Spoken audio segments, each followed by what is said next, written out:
Сайн байцгаана уу? Та бүхэнд зориулсан уран зохиолын богино подкастт тавтай морил. Өнөөдөр бид зүүн Европын дундад зуун үеийн хамгийн сонирхолтой дурсгалуудын нэг Эгорийн хорооны тууж хэмээх Эрдэнэ баатарлаг туужийн тухай ярилцсан. Энэ бүтээл нь зөвхөн уран зохиолын үн цэн төдийгүй тухайн үеийн соёл, ертөнцийг үзэх үзлийг харуулдгаараа онцлог бөгөөд өөрсдийн мэдрэмж сэтгэлдээ та бүхэндээ хуваалцъя. Эгорийн хорооны тууж гэж юу вэ? За, Эгорийн хорооны тууж нь 12-р зууны үед бичигдсэн гэж үздэг.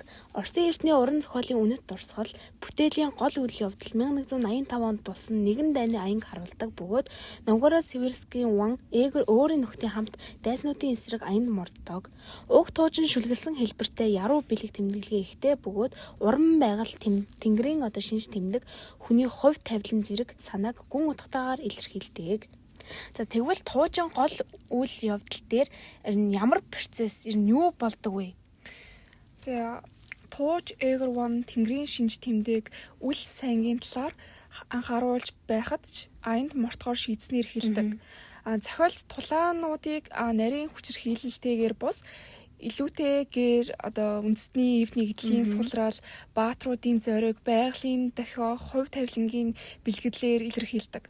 Эгорийн цэргүүдийн аян зам сорилтууд тэдний шийдэмгий байдал эцтэй олзлогдох зэрэг үйл явдлууд гардаг боловч гол анхаарал нь хүний алдаа, их оронч үзэл, эв нэгдэл дутагдсанаас үүсэх үр дагавар дээр төвлөрдөг.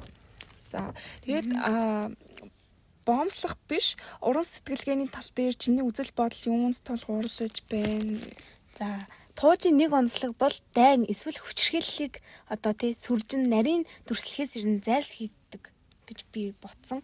Харин байгаль цаг уурын өөрчлөлтүүдийн зүүн бэлгийн тохио мэт дүрслэх, хүмүүсийн сэтгэл зүй өөрийг хариуцлагыг төвд тавих, эв нэгдэл хамтын хүч дутагдсныг тэр дутагдсны үндсэн шалтгаан мэд үзэх гэсэн уран зохиолын арга барил илүү давмгайлсан юм шиг надад санагдсан. За тэгвэл энэ туужийн юу нь илүү чухал санагдсан бэ? Чиний хувьд? Надад бол Эгорийн хорооны тууж нь зөвхөн нэг аян дайны тухай өгүүлдгээс гадна хамтын эв нэгдлийг эрхэмлэх ухамсарыг өгдөг. Тэгээд түүх домог уран яруу найргийн хослол болсон өвөрмөц бүтээл ба зүүн Европын дундад зууны соёлын амьд уламжлалыг харуулсан тийм мөн сонгодог баатарлаг туужийн хэлбэрийг тодорхойлсон бүтээл гэсэн утгаараа онцлогтой байна гэж бодож чухал гэж үтсэн байна тэгж бодож. За тэгвэл нийтлэг сэдв ба өгүүлэмжийн уур амьсгал чиний бодлоор юу гэж бодогдож байна? За миний бодлоор л туужийг уншихад тухайн үеийн хүмүүсийн ертөнцийг үзэх үзэл тод харагдсан. Жишээлбэл байгальтай холбогдох ухамсар, хувь тавилан, хариуцлагын тухай бодох бодол нь мөн эцэг эхт нутаг эх орны үн цэн эдгээр нь өнөөдрийг хүртэл нутаг учраа огт алдаагүй юм аа. Ер нь алдаагүй юм шиг надад санагдсан.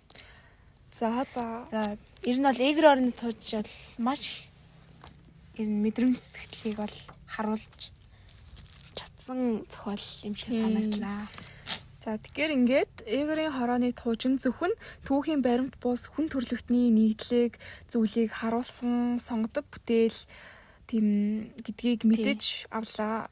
Энэ хүрээд подкаст маань дуусч байна. Сонссон танд баярлалаа. Баяртай.